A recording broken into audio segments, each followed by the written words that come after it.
So I just really love classical conversations because of the way it delivers an education using the classical model.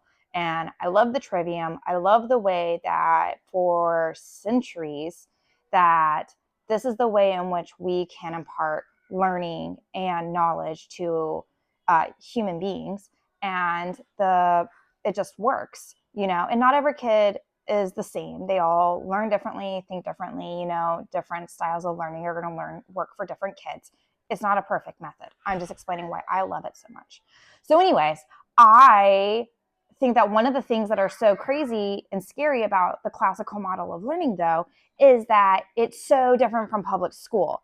A lot of us who grew up with going to public school as kids, it can be hard to grapple with teaching our children in a different way. Like we feel like we have to duplicate public school at home, and that's not the case. You do not have to make school at home look like public school. And the classical model is just a big in your face, like it's completely different. So sometimes it can feel like in the classical model of learning that you're actually doing less with your kids and taking out subjects and stuff, and maybe the subjects are a little differently than what you're learning. And so like it can be kind of hard to see how does this work in real life. Well, one of my favorite authors that I've been learning about homeschooling through is Dr. Peter Gray. If that name sounds familiar to you, there's probably a reason why. He has a really popular book called Free to Learn. It's Unleashing the Instinct to Play, why unleashing the instinct to play will make your children happier. That's his main book. And if you listen to the 1,000 Hours Outside podcast, he has been on there a couple times. So I highly recommend going back and listening to any interview Dr. Peter Gray, because he's just so knowledgeable. He understands education.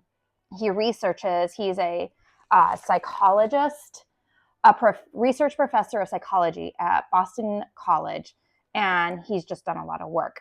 Very knowledgeable. Well, he has written a bunch of essays. He's put them into a book, and I finished this book. Right?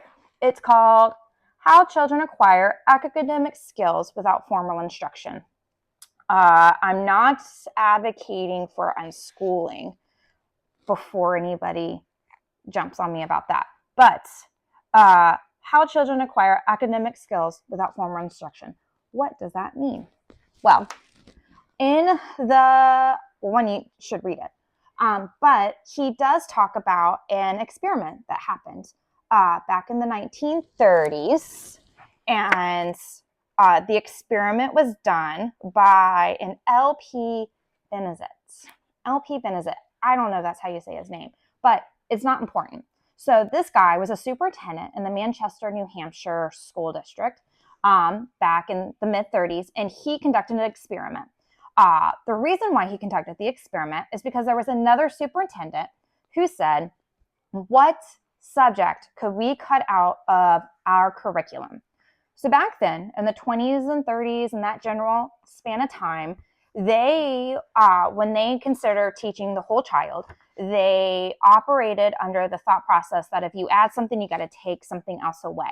And during those years, a lot had been added to children's curriculums. And so it was feeling like a lot, and they were questioning what could we take out of the curriculum in order to make this easier for our children. Children still need to be able to go home and spend time with their families. They, this is the 20s and 30s, so children were probably helping a lot on farms and at the homes and stuff. And so they're talking about how do we make, what can we take away? Well, Benezet was a radical, and he said, let's drop math. Let's drop the math subject. He distinctly believed that kids didn't need to have a math curriculum until the 7th grade. So he thought that, well, maybe take a step back.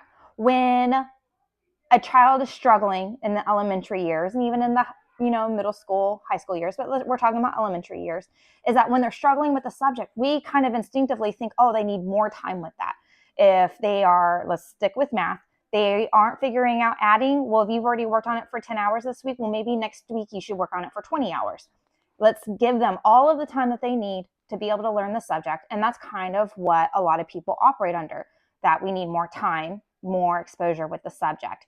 If they haven't picked up math by the end of third grade, maybe we need to start teaching math to students in the second grade, add on to their curriculum. And so Benezet thought that's not the way to do it. He operated with the mindset that if a child was struggling with math, then they're probably developmentally not ready to learn this subject yet. There are other things that a child can be learning versus just learning math. And he thought that it was best developmentally for kids to learn math starting in the 7th grade. So there's this experiment now that he's going to do. You can find the whole experiment in this pamphlet. You can also learn about him. He's got his own Wikipedia page. There's more history about him out there if you just go Google his name. And anyways, he picked 3 classes. So this was a small experiment. And he had a class of 3rd graders. He had a class of 3rd and 4th graders, and then he had a class of 5th graders. And all of these students had the math subject, the math curriculum, taken out of their fuller curriculum.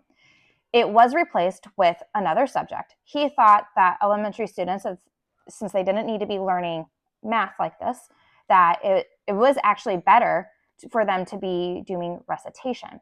And recitation isn't just the regurgitation of facts that, we're teaching a kid something in history and we have like a history statement.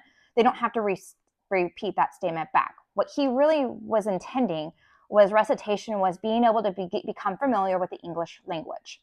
And what he wanted for kids to focus on was being able to respond to questions, have a communication. So he was saying what kids needed to be able to explain what kind of movie did they see? Did they like the movie? Did the movie make them scared? Why did it make them scared? Being able to have this fuller conversation about what was going on in their minds and being able to speak it out and have a conversation with their teacher and the students around them. So it was very intentional, the subject and what they were doing in the absence of the math curriculum. One thing that he did instruct the teachers on is that the students still needed to have some exposure to numbers.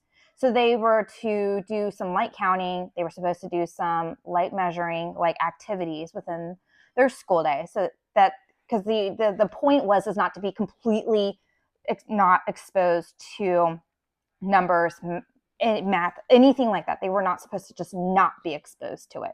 So he was ensuring that they were still learning the basic numbers and having that real world interaction with numbers. You notice I said counting and measuring. So if you're cooking something or if you're measuring with funny that my thought for measuring was straight to baking, but you could measure things with a ruler and stuff like that. Tape measure. I don't know if I had tape measures then, but anyways, it was real life application to numbers, not just learning rote, being able to add, multiply, divide, subtract, doing all that. So anyways, that's how the kids were learned. That's how their curriculum was set up. Now we fast forward to the kids are in 6th grade. He hired somebody out of Boston University to come and test the students. The students were tested at the beginning of 6th grade and at the end of the 6th grade. At the beginning of 6th grade, so the testing found some interesting results. The students that received the curriculum that were part of the experiment, the students that were part of the experiment tested better at story problems, the problems that required the use of common sense. They tested better than the kids that were in the traditional school.